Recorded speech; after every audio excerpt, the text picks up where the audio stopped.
ठरलं तर मग मालिकेच्या येणाऱ्या भागामध्ये एक जबरदस्त ट्विस्ट आपण आता पाहणार आहोत। अखेर आता DNA रिपोर्टचं सत्य सायली आणि अर्जुन शोधून प्रिया नागराचं सगळं काही बिंग रविराजांच्या समोर फोडणार असतात। रात्रीच्या वेळी अचानक आता नर्सची बोलत असताना सायलीने प्रियाचं सगळं काही बोलणं ऐकलेलं असतं व DNA रिपोर्टमध्ये कशी फेरफार केली या सत्याचा उलगडा आता तिथे सायलीसमोर झालेला असतो। तर प्रतिमा जिवंत असल्याची शंका आता सायलीची क्लिअर झालेली असते।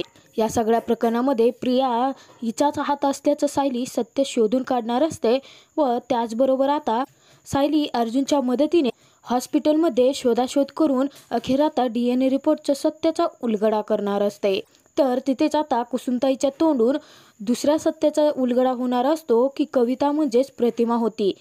प्रतिमा जिवंत असल्याचा उलगडा होत आता मालिकेमध्ये खूप मोठा ट्विस्ट आपल्याला पाहायला मिळणार आहे। तर सायली अर्जुन आता DNA रिपोर्टचं सत्य कसं शोधणार व त्यानंतर प्रिया नागराचा प्लॅन फ्लॉप कर रविराजांच्या समोर सत्याचा उलगडा कसा करणार हे आपण या व्हिडिओमध्ये पाहणार आहोत। तर व्हिडिओ शेवटपर्यंत नक्की बघा। तर इकडे आता सायलीचं वागणं पाहून सर्वांनाच तिच्यावरतीच शंका यायला लागलेली असते, कारण सायली आणि प्रतिमा या दोघींचं वागणं अगदी सारखंच असतं। तर रविराजांनी तिथे म्हणालेले सुद्धा असतात की सायली आणि प्रतिमा हे दोघेही वेगवेगळ्या व्यक्ती असून यांचा स्वभाव एकच कसा काय असू शकतो। तेव्हा आता प्रिया मनामध्ये म्हणते की ही मुलगी तुझीच आहे किल्लेदार, आणि जर हे सगळं काही सत्य तुला समजलं ना तर मी मेले। सायली तिथे आता किल्लेदारांच्या घरी राहून जे जे काही करत असते त्याचं कौतुक पूर्णाईंना खूप वाटायला लागलेलं असतं। परंतु आता सर्वच जण झोपायला गेल्यानंतर सायलीला अचानकपणे आता छोट्या तन्वीचे आवाज तिथे कानी पडायला लागलेले असतात।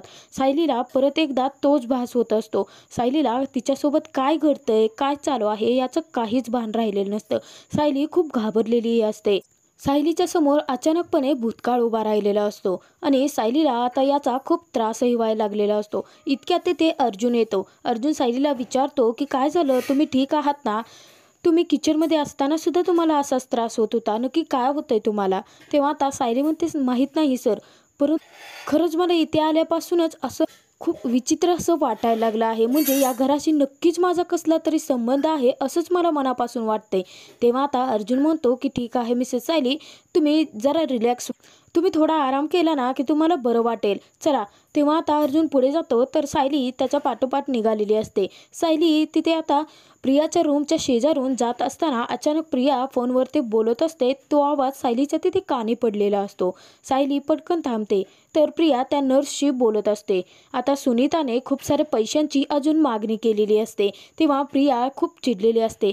प्रिया सुनीताला सांगत असते की मागच्या वेळी तुला इतके सारे पैसे दिले आहेत रिपोर्टमध्ये फेरफार करायला, ते काय कमी पडले आहेत का की तू अजून पैशांची मागणी करते? तेव्हा आता सुनीता म्हणते की हे बघा मॅडम, तुम्ही जर मला लवकरात लवकर मला हवे तेवढे पैसे दिले नाहीत तर मग मी तुमचं काही सत्य सगळ्यांना सांगेन।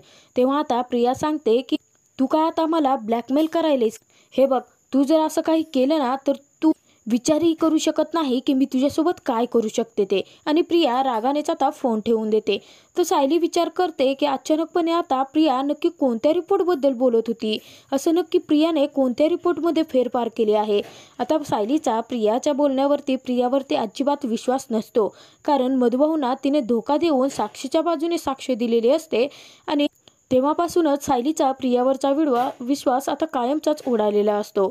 सायली या गोष्टीचा आता रात्रभर विचार करते, परंतु सायली निर्णय घेते की आता काहीही झालं तरी या सगळ्या गोष्टी मी रविराज सरांच्या समोरच घेऊन येईल। तेव्हा तरी प्रियाला खरं बोलावंच लागेल। आणि जरी प्रियाने शब्द पलटण्याचा जरी निर्णय घेतला, तिथे खोटं जरी बोलत असली तरी अर्जुन सर आणि रविराज सर दोघे आता वकील आहेत आणि ते एका क्षणात तिचं खोटं पकडू शकतात। आणि जर प्रिया सगळ्यांसमोर जर लपवत असली तरी सुद्धा आता सगळे तिथे आहेत म्हटल्यानंतर तिला हे खरं बोलावंच लागेल। तर त्यानंतर दुसऱ्या दिवशी सकाळी आता सर्वच जण ब्रेकफास्ट झाल्यानंतर एकत्र बसलेले असतात। इतक्यात आता सायली म्हणते की रविराज सर, मला तुमच्याशी खूप महत्त्वाचं बोलायचं आहे। तेव्हा आता प्रिया लगेचच म्हणते की तुझं काय सतत चाललेलं आहे? तेव्हा आता सायली म्हणते की एक मिनिट प्रिया, खरं तर माझं तुझ्याकडेच काम आहे। रविराज सर, काल मी रात्री झोपायला जात असताना अचानकपणे मला प्रियाच्या रूममधून आवाज आला। ती कोणासोबत तरी फोनवरती बोलत होती। प्रिया, मला एक खरं सांग की तू कोणत्या रिपोर्टबद्दल बोलत होती? म्हणजे तू रिपोर्टची फेरफार करायचं असं काही शब्द तिथे वापरले होते, मी चांगलंच ऐकलं आहे। तेव्हा आता प्रिया खूप घाबरते. प्रिया म्हणते की मेले आता. आता या किल्लेदारासमोर मुद्दाम सायलीने सगळं काही विचारलं आहे. तिला वाटलं असेल की मी याच्यासमोर खोटं बोलूच शकत नाही. परंतु प्रियाला आता तिथे काय कारण द्यावं हेच सुचत नसतं. तेव्हा रविराज चिडतो आणि म्हणतो की तन्वी, कोणत्या रिपोर्टची फेरफार केली आहेस तू? सायली काय म्हणते, कसले रिपोर्ट आहेत ते? तेव्हा आता प्रिया म्हणते की बाबा ही काहीही बोलते. तेव्हा सायली म्हणते की नाही प्रिया, तू कसले तरी रिपोर्टची फेरफार करण्याबाबतच काहीतरी बोलत होती, हे मी माझ्या कानाने ऐकलं आहे. आता खोटं बोलू नकोस. तेव्हा आता प्रिया रडण्याचं लगेचच नाटक करायला लागते. ती म्हणते की बाबा ही काहीतरीच बोलते आहे. तुमच्यासमोर मला ही खोटं पाडण्याचा प्रयत्न करते.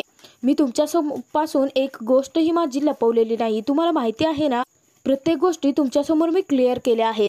आतापर्यंत मी निदान तुमच्यासमोर तर सगळं खरं बोलले आहे. प्रिया किती खोटारडी मुलगी आहे हे सायलीशिवाय कोणाला माहितीच नसतं. परंतु त्यात हा विषय वाढवण्यापेक्षा सायली जराशी शांतच होते. परंतु सायलीच्या मनातील तो प्रश्न काही अजून मिटलेला नसतो की प्रिया नक्कीच कोणत्या रिपोर्टबद्दल बोलत होती. तर सायलीला अर्जुन विचारतो की मिसेस सायली, तुम्हाला काय झालंय? तुम्ही तन्वी कोणत्या रिपोर्टबद्दल बोलत होती सगळ्यांसमोर सांगत होता.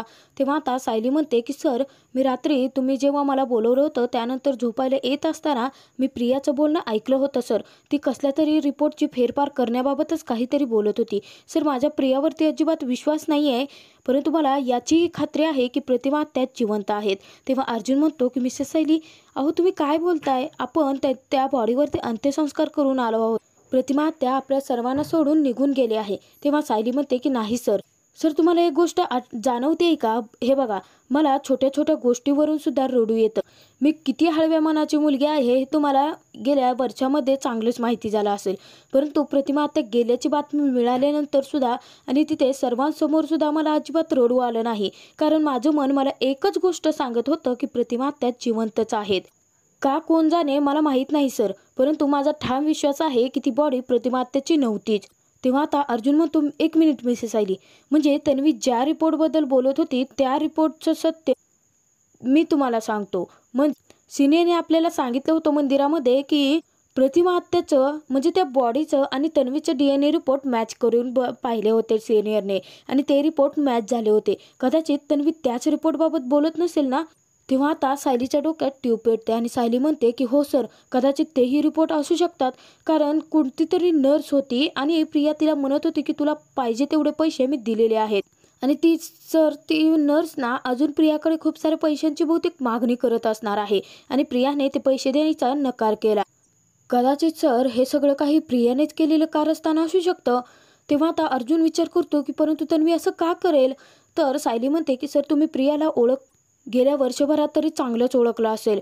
अहो, मधुभाऊंसारख्या माणसाला तिने फसवलं. मधुभाऊंच्या विरोधात खोटी साक्ष देऊन त्यांना जेलमध्ये अडकवलं. ते प्रिया काहीही करू शकते सर. तेव्हा अर्जुन म्हणतो की एक मिनिट मिसेस सायली, आपण एक काम करूया. आपण सिनियरकडून त्या हॉस्पिटलचा त्याला कोण नर्स त्या प्रियाचे ब्लड टेस्टिंग करायला आली होती, तिचं नाव काय होतं या सगळ्यांची माहिती घेऊया. त्यानंतर आपण दोघी आता गुपचूप रिपोर्ट चेक करूया. म्हणजे आपण लॅबमध्ये जाऊया आणि सिनियरने जे काही रिपोर्ट पाठवले होते, जे ब्लड सॅम्पल पाठवले होते त्याचे खरे रिपोर्ट चेक करूयात. तेव्हा आता सायली म्हणते हो सर, आपल्याला आता ते केल्याशिवाय पर्याय नाही. कारण घरातील सर्वजण एकच गोष्ट धरून बसले आहेत की प्रतिमा हत्या गेल्या आहेत. परंतु माझं मन मला सांगते की प्रतिमा हत्या गेलेल्या नाही आहेत. अर्जुनला सुद्धा आता सायलीचं म्हणणं पटलेलं असतं आणि सायली खरं बोलते याच्यावरती अर्जुनचा विश्वास असतो. अर्जुन सायली आता पटकन त्या हॉस्पिटलमध्ये गेलेले असतात आणि नेमकी त्याच दिवशी त्यावेळेला देवकृपेने सुनीता तिथे कामावरती आलेलीच नसते. तर अर्जुन सायलीसाठी ही खूप मोठी संधी निर्माण झालेली असते. अर्जुन सायली आता पटकन त्या डॉक्टरची भेट घेतात आणि जे काही प्रियाचे आणि त्यासोबत पाठवलेले डेड बॉडीचे ब्लड सॅम्पल असतात ते परत एकदा तिथे आहेत का याचं विचारपूस करतात. तेव्हा आता ब्लड सॅम्पल परत एकदा अर्जुन तिथे चेक करायला सांगतो आणि अर्जुन डॉक्टरांना सांगतो की आम्हाला खूप सारी एमर्जन्सी आहे आणि म्हणूनच ते रिपोर्ट लवकरात लवकर देण्याची मागणी करतो. तर आता ब्लड टेस्टिंग झाल्यानंतर अर्जुनला पटकन डॉक्टरांचा फोन आलेला असतो. तर तिथे डॉक्टर अर्जुनला हेच सांगतात की सर, तुम्ही जे ब्लड सॅम्पल चेक करायला सांगितलं होतं ना, ते रिपोर्ट अजिबात मॅच होत नाही आहेत. तेव्हा आता सायलीची शंका तिथे खरी ठरलेली असते आणि अर्जुनला या सत्याचा उलगडा झालेला असतो की प्रियाने पैसे देऊन ते DNA टेस्ट ते रिपोर्ट मॅच करायला सांगितले होते. आणि प्रतिमा त्या मेलेल्या नाही आहेत, ती बॉडी दुसऱ्याच कोणाचं तरी होती. या मोठ्या सत्याचा अर्जुन समोर अखेर आता उलगडा झालेला असतो. तर आता अर्जुन सायलीने खूप मोठं प्लॅनिंग करत तिने केलेला खोटारडेपणा अखेर आता पकडलेला असतो. तर अर्जुन सायली आता ते खरे रिपोर्ट घेऊन रविराजांकडे जेव्हा जाणार तेव्हा रविराज आता प्रियाला तिच्या केलेल्या गुन्ह्यांची शिक्षा सुनावणार का, हे आपण येणाऱ्या भागात पाहणार आहोत. तर त्याचबरोबर आता दुसऱ्या मोठ्या सत्याचा उलगडा कुसुमताईच्या तोंडून सुभेदारांसमोर होणार असतो की कुसुमला भेटलेली कविता म्हणजेच प्रतिमा होती. तर आता रविराज प्रतिमेचा शोध कसा घेणार व प्रतिमा त्यांना भेटणार का, हे पाहणं खूपच मनोरंजक ठरणार आहे.